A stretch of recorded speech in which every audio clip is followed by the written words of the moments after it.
តោះបងប្អូនឥឡូវខ្ញុំមកនិយាយតាក់ទងជាមួយនឹងរឿងភាគសង្គ្រាមជីវិតអតីតភរិយាប៉ុន្តែអ្នកទាំងអស់គ្នាប្រកាសជាបានទស្សនាការវិភាគមុនហើយគឺល្អមកខ្លាំងមែនតើអ្នកទាំងអស់គ្នាខ្ញុំជឿជាក់ថាអ្នកដែលទស្សនារឿងនឹងទាំងអស់គ្នាគឺពិតជាមានអារម្មណ៍មួយថា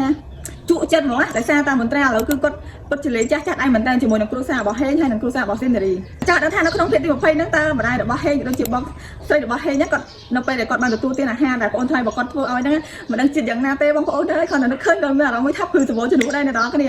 ដោយសារឯអ្នកគ្នាដឹងអត់នេះដោយសារតែគ្រឿងផ្សំហ្នឹងគឺរើសមកពីក្នុងបន្ទប់ទឹកពីធុងសម្រាប់អ្នកទាំងអស់គ្នាអូយគាត់តែឃើញខ្ញុំមានអារម្មណ៍ថាតំណងឆ្ងាញ់ខ្លាំងមែនតើអ្នកទាំងអស់គ្នាហើយដល់ឡែកអ្នកទាំងអស់គ្នាឃើញកន្លែងនេះអត់ណែកន្លែងហ្នឹងបងរបស់ហេងកំពុងតែញ៉ាំបាយប្រើកំពុងតែមើលវីដេអូដែលទូស្រីរបស់យើងបានថតនេះបងប្អូនគាត់បានថាអូគ្រឿងផ្សំពិតជាកម្ររកបានខ្លាំងមែនតើដូចជានៅក្នុងបន្ទប់ទឹកដូចជានៅក្នុងឆានបកូនបងប្អូននេះទាំងអស់គ្នាទៅពេលបន្តមកគឺមករបស់ហេងហើយនឹងបងរបស់ហេងគឺគាត់ខំខ្លាំងមែនតើ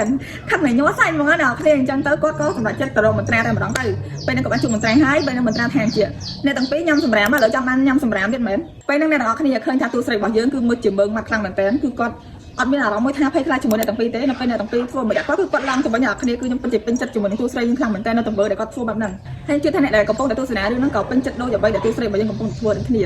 អូអ្នកទាំងអស់គ្នាហើយមានឈុតមួយទៀតអ្នកគ្នាអូឈុតនេះគឺពិតជាពិសេសខ្លាំងមែនតើដោយសារពេលនេះគឺទូស្រីរបស់យើងបានជួបជាមួយនឹងស៊ីនរីបន្ទាប់មកគាត់ក៏បានបង្ហាញរូបភាពគាត់ដេកជាមួយនឹងប៉ារបស់នាងហ៎ពេលហ្នឹងប៉ារបស់នាងគាត់កំពុងតែកេងទេប៉ុន្តែនាងបានសៀវហ្វីមបបោះដើម្បីទុកអួតទៅកាន់កូនស្រីរបស់គាត់អញ្ចឹងទៅហើយពេលហ្នឹងគឺស៊ីនរីបានដឹងហើយថាប្រពន្ធទី2របស់ប៉ារបស់គាត់គឺជាទូស្រីរបស់យើងធ្វើឲ្យនាងគឺស្រឡាញ់កាន់ខ្លាំងមែនតើប៉ុន្តែអ្នកទាំងអស់គ្នាខ្ញុំចង់ប្រាប់ដែរថាពេលហ្នឹងគឺទូស្រីរបស់យើងក៏បាននិយាយថាជាស៊ីនរីខ្ញុំអរគុណនាងដែលនាងបានជ្រើសរើសយកមនុស្សដែលអត់មានតម្លៃសម្រាប់ខ្ញុំហើយនាងយកទៅជាកម្មសិទ្ធិរបស់នាងប៉ុន្តែនាងត្រូវចាំនៅពេលដែលខ្ញុំបាត់បង់មនុស្សដែលអត់ទៅមានតម្លៃតែបើជាខ្ញុំមកជ្រើសរើសមនុស្សដែលមានតម្លៃសម្រាប់ខ្ញុំពេលហ្នឹងគឺគាត់និយាយទៅកាន់ស៊ីនរីខ្លាំងមែនតើអ្នកនរគ្នាគឺខ្ញុំពិតជាពេញចិត្តឈុតហ្នឹងខ្លាំងមែនតើហើយខ្ញុំជឿថាបងប្អូនអ្នកគ្នាប្រកាសជាមានអារម្មណ៍ដូចខ្ញុំអញ្ចឹងពេលហ្នឹងគឺខ្ញុំមានអារម្មណ៍ថាមើលប្រើគឺសុវ័យចាប់ប្រើដោយសារទូស្រីរបស់យើងគឺឥឡូវនេះគឺលែងខ្លាចជាមួយពួកគាត់ទៀតហើយចឹងអ្នកទាំងអស់គ្នាចង់ដឹងថា